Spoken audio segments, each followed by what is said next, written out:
Good morning, friends. It is May 25th, 2019.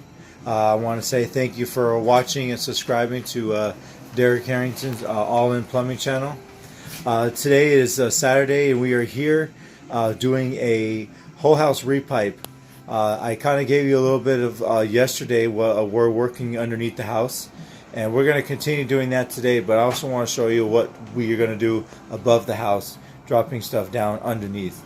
So here we are at the kitchen sink here, and what we're going to do is we're going to drop the lines down to the bottom there, and then I'll make the connections from below, and then we'll be able to hook the supply lines up to the both hot and the cold for the kitchen faucet, and all the lines will be coming straight up out of the floor. And you can see as we have the holes all right there. You can see the bottom of the house there. So that's the one hole that's going to be our hot, and then we're going to run another hole over on this side, which is going to be the cold side. We're going to make a new one since we have this square opening to give us better access for the new piping.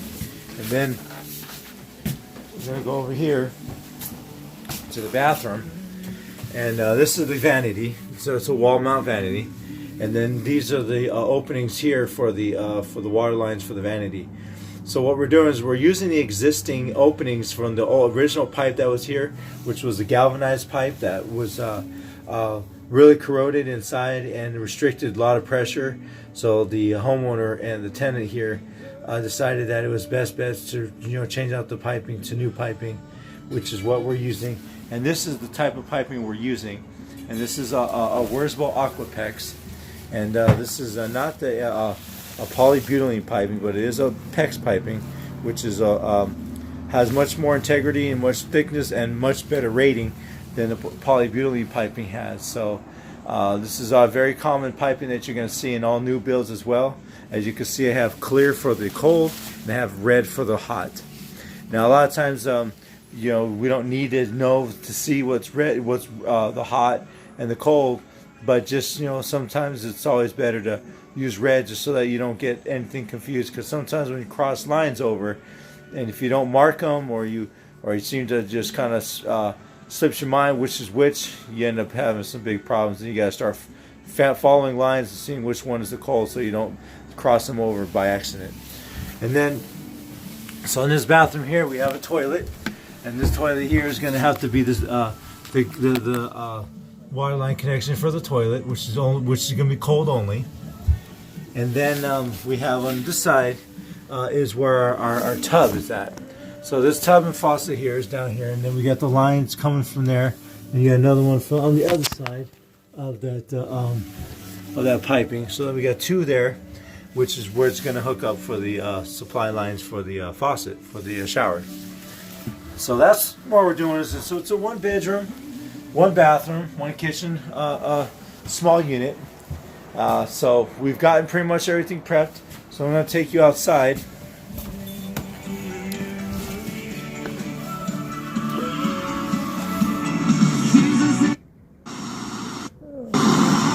I'll turn that down.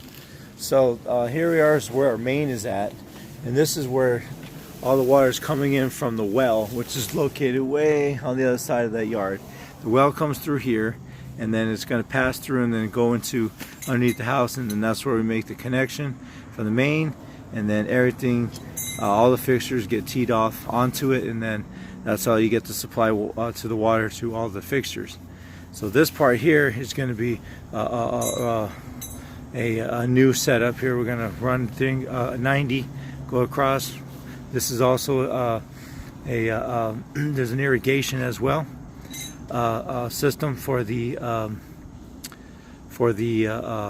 yard, so we got to make that connection there for the irrigation, and then that one right there is where the existing PVC piping is at, that we're going to transition to copper and then run new inside there to PEX. So Jorge right now is measuring the stub outs for all the fixtures there, and he's going to sweat the adapters for the copper to the PEX piping, get all that prepped, and I'm going to get ready to go underneath the house here shortly and we'll start running the new piping.